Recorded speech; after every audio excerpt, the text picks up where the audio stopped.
네, 마은혁 헌법재판관 후보자 임명을 두고 여야가 맞붙고 있습니다.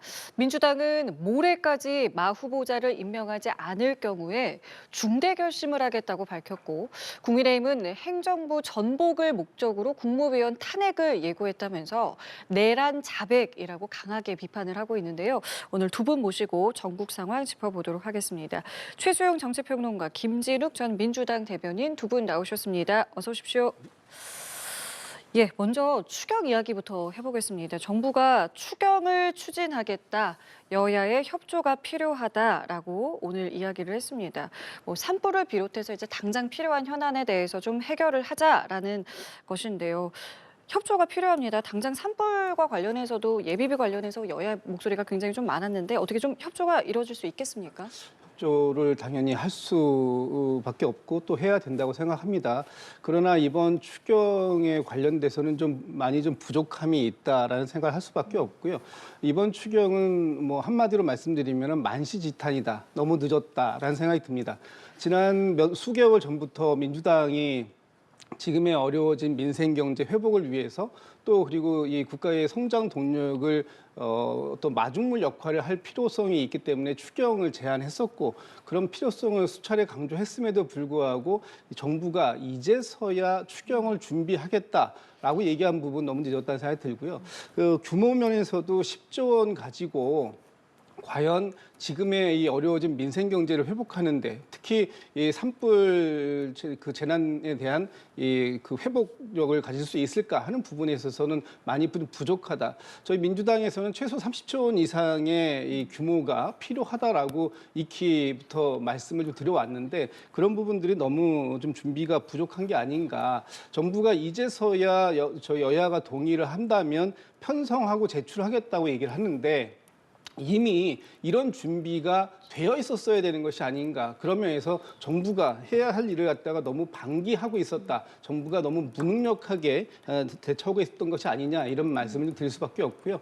OECD에서 지금 우리나라의 올해 잠재 성장률을 2.1%에서 0.6%포인트 줄인 1.5 정도까지로 하향 조정하지 않았습니까? 그렇다면 진작에 이 경제당국에서는 이런 준비를 했어야 되는데 이런 준비가 이번 이 영남 지역의 산불을 기화로 해서 준비하겠다라고 얘기하는 것 이것에 대해서는 좀 너무 부족했다 이런 말씀 좀 드리고 싶습니다. 하기는 해야 하겠습니다만 추진 시점이라던가 추진 액수에 대해서는 좀 지적을 하셨습니다. 근데 이게 왜 자꾸 이렇게 지금 급한 추경이 왜 나왔을까요? 원래 우리가 이제 이런 긴급한 재난 상황을 대비해서 우리가 일종의 예비비라고 하잖아요. 이게 비상금 성격이에요. 정부가 이걸 작년에 4조 8천억을 편성을 해놨는데 반토막 낸 거 아닙니까? 2조 4천억?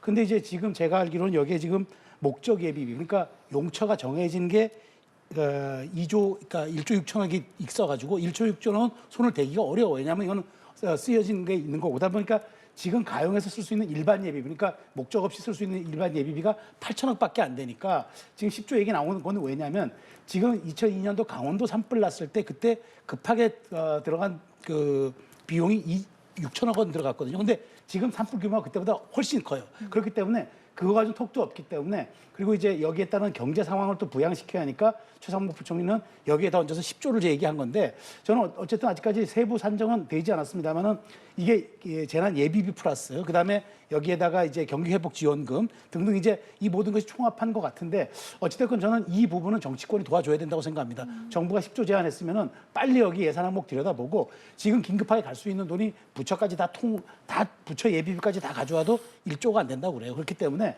지금 이 부분에서는 어찌됐건 뭐 초당적으로 당연히 해야 된다고 저는 보고 여기 10조에 대해서도 일단 긴급히 먼저 우선순위 봐가지고 먼저 투입할 건 투입하고 정부가 제출한 걸 국회가 사후 승인하더라도 저는 이 부분은 좀 시간 싸움이기 때문에 조속한 집행이 필요하다고 봅니다. 알겠습니다. 자, 이번에는 여야 상황도 살펴보겠습니다.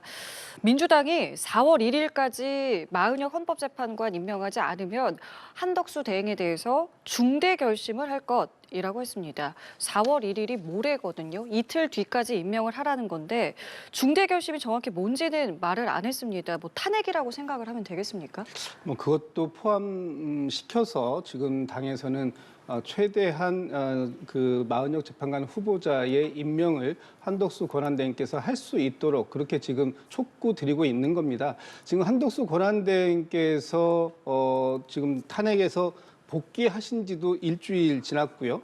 또 마은혁 재판관 후보자에 대해서 헌법재판소가 마은혁 재판관 후보자를 임명하지 않고 있는 것이 위법적이다라는 부분을 확인한 것도 이미 한 달이 훨씬 지나 있습니다. 그렇다면 이제 한덕수 권한대행께서는 어떻게 할 것인지에 대한 명확한 입장을 밝혀야 될 때가 되었다. 지난 일주일 동안 한덕수 권한대행께서는 마은혁 재판관 후보자에 대해서는 단 한 말씀도 하지 않고 계십니다. 그렇다면 지금 헌법재판소의 결정에 대한 불복할 것인가 아니면 따를 것인가 그리고 따른다면 언제까지 따를 것인가 하는 부분을 명확하게 밝혀달라라는 것이 또 우원식 국회의장의 또 입장이기도 하지 않습니까? 그렇다면 뭐 내일 중에는 오늘 뭐 내일 중에는 이 한덕수 권한대행에 대한 최종적인 입장이 나와야 될 필요가 있을 것 같고요.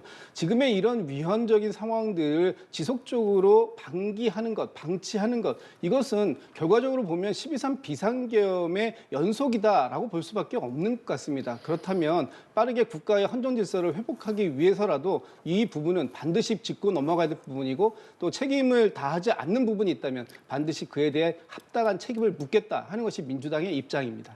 책임이 뭔지는 아직은 나오지 않았습니다만은 압박이 계속되고 있습니다. 어떻게 보고 계세요? 그렇죠. 뭐 중대 결심이라는데 그러면 또 총리가 헌법재판관 임명하지 않았으니까 현행범 체포할 수 있다고 몸조심하라고 얘기하는 게 중대 결심이 아니라면 당연히 탄핵이겠죠.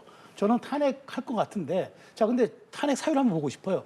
같은 이유로 탄핵할 수 없습니다. 그러면 도대체 민주당은 한덕수 총리를 어떤 사유로 탄핵하겠다는 건 저는 궁금합니다. 사실. 근데 헌법재판소가 분명히 밝혔어요.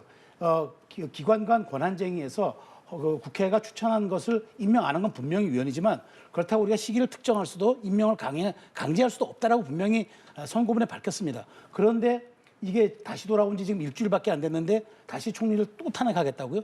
저는 그래서 어떤 사유로 탄핵하겠다는 건지 만일 그 사유가 같은 사유로 탄핵할 수는 없을 뿐더러 정말 말도 안 되는 다른 이유를 들어서 탄핵한다 그러면 지금의 산불이라든가 지금의 글로벌 경제 상황 민주당은 고려하지 않고 있다는 얘기겠죠. 그런 측면에서 저는 한덕수 대행에 대한 탄핵이 뭐 중대 결심이 말로만 엄포로만 그쳤으면 좋겠다고 생각하는데 만일 실행에 옮겼을 때 어떤 사유를 하게 될지 많은 국민들이 두 눈 똑똑히 뜨고 지켜볼 거라 생각합니다.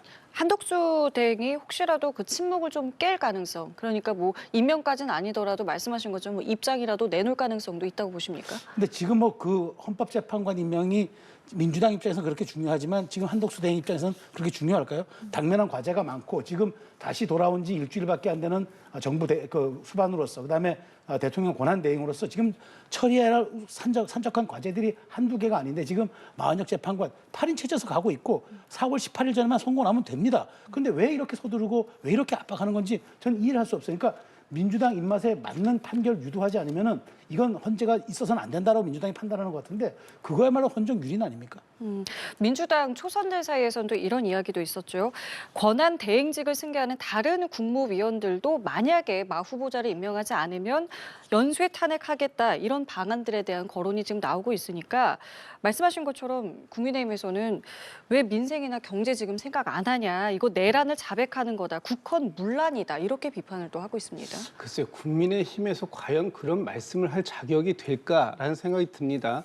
지금 12.3 비상계엄 이후에 대한민국이 정상적으로 작동되고 있다라고 느끼는 국민들 몇 분이나 되실까요? 그렇지 않기 때문에 지금의 이 상황을 빠르게 수습해달라라는 것이 지금 국민들의 요구 아니겠습니까?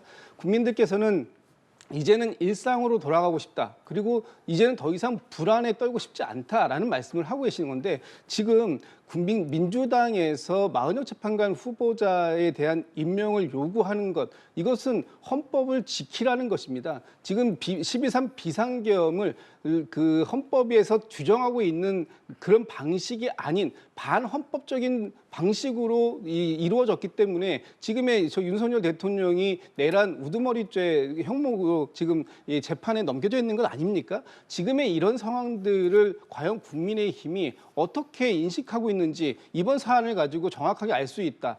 법을 지키라고 촉구하는 것을 내란이라고 얘기한다고 하는 것이 지금의 윤석열 대통령을 지키기 위해서 윤석열 대통령이 직무에 복귀만 할 수 있다면 지난 12.3 비상계엄의 위헌적이고 미법적인 상황도 그것도 다 가능하다라고 생각하는 것이 국민의힘이다라고 볼 수밖에 없고, 그렇다면 국민의힘 역시도 내란 정당이다 이런 비판을 피할 길은 없을 것이다 이런 말씀 드리고 싶습니다. 실제로 지금 국민의힘 권성동 원내대표가 이 초선 의원들을 향해서 내란 선동죄 고발 방침도 밝혔잖아요. 이 부분에 대해서는 어떻게 보셨습니까? 글쎄요, 뭐 그 도둑이 몽둥이를 든 격이 아닌가라는 생각을 하는데, 뭐 할 수 있다면 고발하십시오. 고발하면 아마 민주당에서는 무고죄로 맞고발을 하게 될 것 같습니다. 지금의 이 비상 상황을 해결할 수 있는 방법이 법에 의존해서 법에 계속해서 고소 고발을 통해 가지고 해결할 수 있다고 생각하는 것이 집권 여당의 입장이라면 아마 국민들께서는 무척이나 실망감이 크실 것이다 이런 말씀도 아울러서 드립니다.